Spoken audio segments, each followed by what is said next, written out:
Olá, queridos alunos. A nossa aula hoje é sobre ciência e conhecimento científico.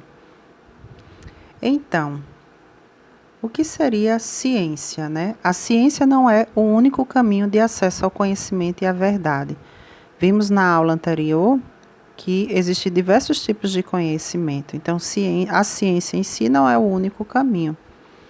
Porém, o que é a ciência?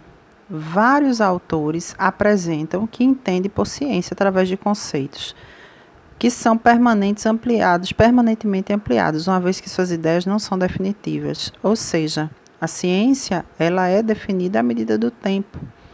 Né? Se a gente pega o dicionário Aurélio, a gente vai entender nesse item 2, saber que se adquire pela leitura e meditação, instrução, erudição, sabedoria. O número 3 diz que é um conjunto organizado de conhecimentos relativos a um determinado objeto, especialmente os obtidos mediante a observação, a experiência dos fatos e um método próprio.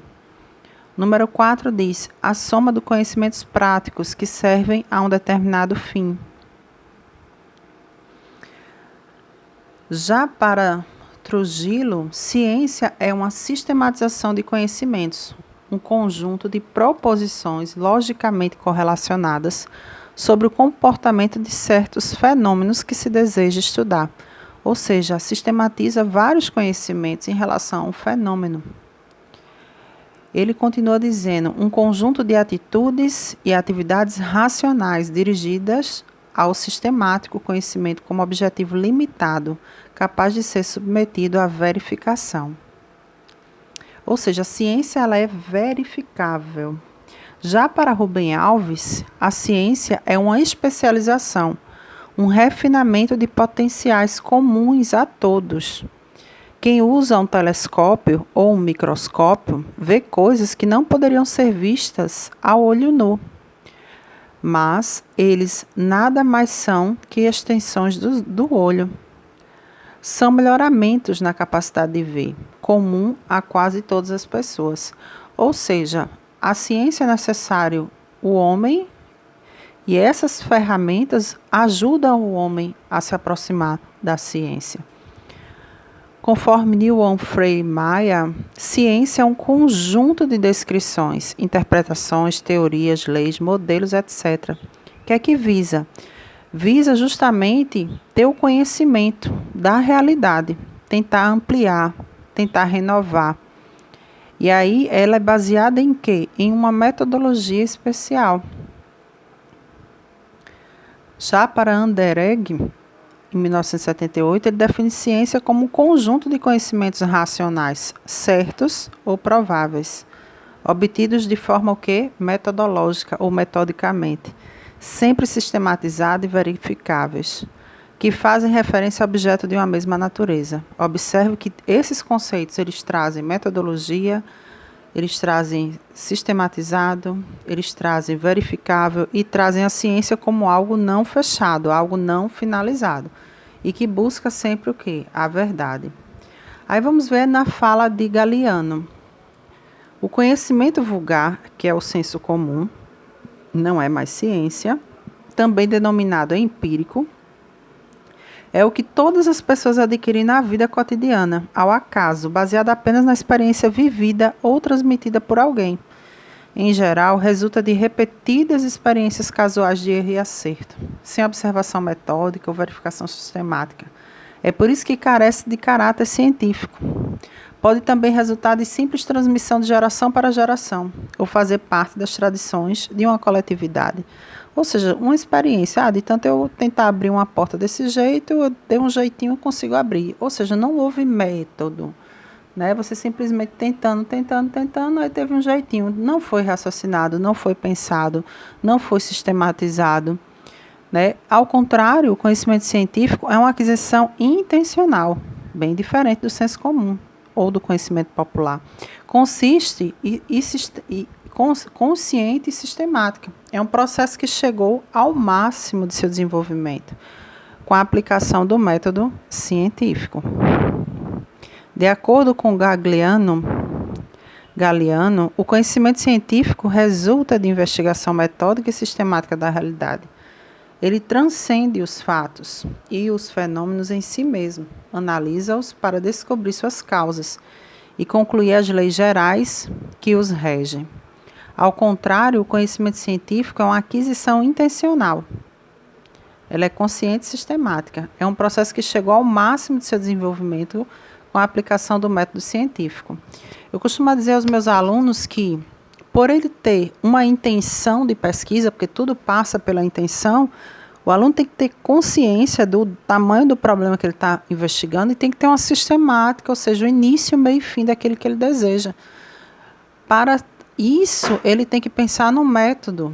Qual seria o método? Ou seja, qual seria o caminho ideal para eu chegar lá?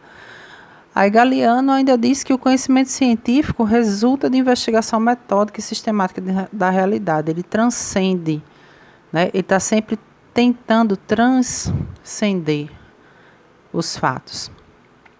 Independentemente das distintas teorias existentes, para explicar o processo do conhecimento, faremos referência a 2 tipos especiais, que são o conhecimento ordinário ou vulgar, que é o senso comum, e o conhecimento científico. Considerar a ciência como uma forma de conhecimento que tem por objeto formular, mediante linguagem rigorosa e apropriada. Quando você vai escrever de forma científica, você tem que ter uma linguagem diferenciada, uma linguagem apropriada. E aí, nesse sentido, o conhecimento científico ele deve ser objetivo, ele deve ser racional. Ele é verificável e pode ser falível, sim. O conhecimento científico ele pode ser falível. Ele é sistemático, ele é geral.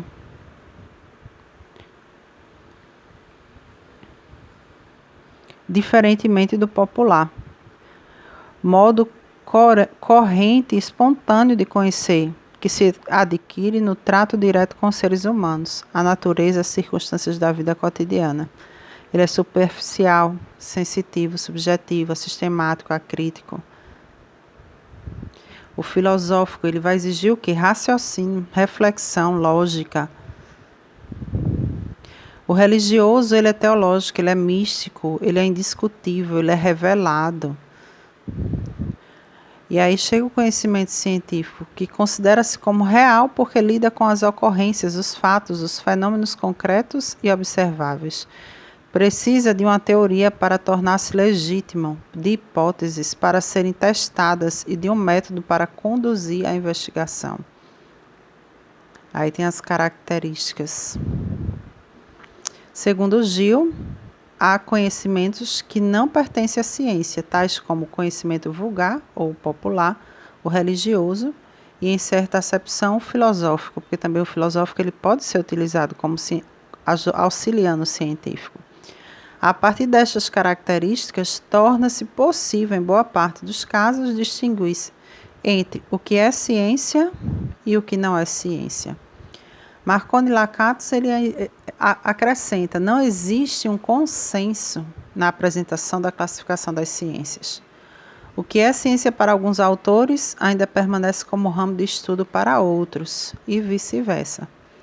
Mas, baseando-se em Bunge, as autoras adotam as seguintes classificações: as ciências formais e as ciências factuais. O que seriam elas? As ciências formais utilizam a lógica para demonstrar rigorosamente seus teoremas, e as factuais referem-se a fatos que supostamente ocorrem no mundo e elas são estudadas. E aí tem um esquemazinho para a gente entender. Obtenha mais informações, número 1. O número 2, faça perguntas inteligentes. 3, coloque os dados em uma tabela. 4, verifique a qualidade. 5, transforme as características. 6, responda à pergunta. 7, use a resposta e depois obtenha mais informações. E aí tem uma tirinha que o computador diz: quem faz ciência deve ser curioso, duvidar, estudar, descobrir. Ciência produz conhecimento. O conhecimento destrói mitos. A ciência ela parte de quê? De uma pergunta, de um problema. E desse problema surge uma boa ideia. E vai se buscar o quê? A verdade. Um abraço a todos. Ciência e conhecimento científico.